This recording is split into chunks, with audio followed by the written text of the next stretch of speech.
While you are working in any profession, the knowledge is power. If you don't have the fundamentals, conceptual knowledge, your growth will be limited to a certain extent. But if you have the proper knowledge, knowledge will open up your vision. And you will think according to the experience and the knowledge. If the combination of knowledge and experience, it will make you perfect HR professional. So what kind of knowledge you should have, that is very much important. So what knowledge you should have and what knowledge you are having now, that we are going to discuss. So you have to compare yourself. Okay, what is the knowledge required for the HR success? The number one, the functional knowledge. Yesterday we have discussed about the 6 functions of HR. All these functional knowledge you should have.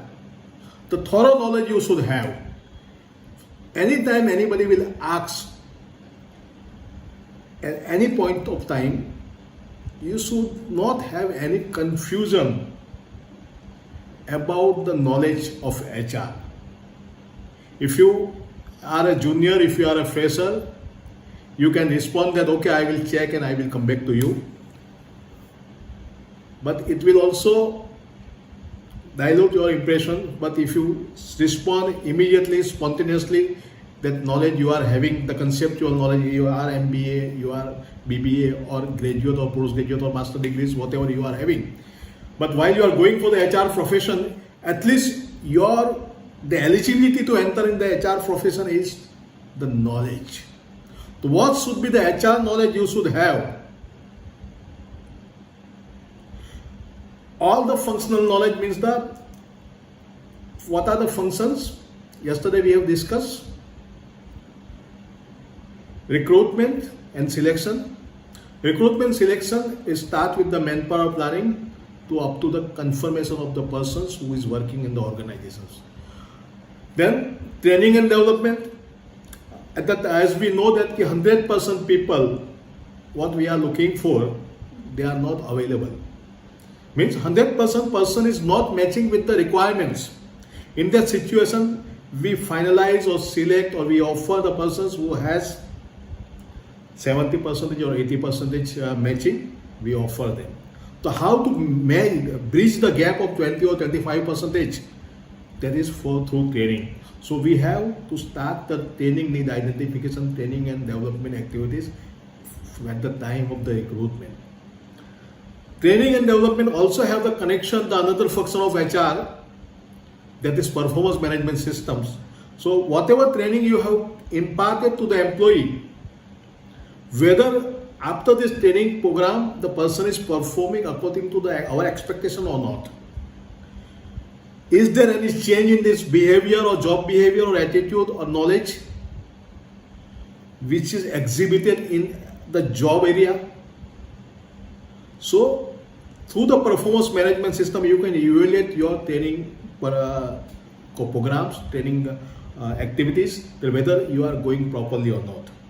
Another way performance evaluation system also say that how you have recruited the people, what is recruitment process you have adopted. Accordingly, out of 100 recruited people, how many people are performing good or how many people are performing not good. Based on that, we can see that what is our selection criteria, the quality of our recruitment process that can also evaluated through performance management systems. Another way performance management system, the people are underperforming or lower performing, or whichever area they are lower performing or underperforming, that become the training need identifications of that individual people, and on the basis of that training TNI, you will conduct or program or schedule training programs for the future development of the people. So recruitment is connected with training and development, performance management system, and compensation management.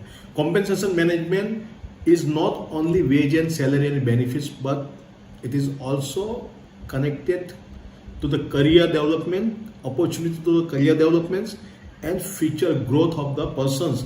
So these all four things are connected with that. And to take care of the organizational legal aspects, there is a legal compliances are there, and all these functions are there. Then if you are doing everything is good, then only the commitment of employees with the organizations is called employees engagement. These are the basic fundamental functions the HR professional has to perform day to day. There are three kinds of functions in HR. One is operational functions. In that case, the HR people used to do the attendance, leave, salary administration. That is called operational function. Then legal compliance is returns, records maintaining. Then another is the development function. Development function is the training and developments and the future developments plans related functions, or the organizational goals related function. Then for third is the strategic function. Strategic functions is connected with also recruitment, also performance management system, also compensation policy, and future development of the organization's goals settings, and lot of strategical aspects related to the employees or related to the collective bargaining or employees union are connected with the strategic functions. So basically there is three kind of functions. One is operational functions, development functions, and third one is strategic function. Okay, so these are the three functions mainly to be cascaded in recruitment and selection, performance management system, training and development, legal compliance, compensation management, performance management systems, industrial relation, employees welfare, and strategic HR and all the interventions. Okay, so all HR functionals you should have the thorough knowledge.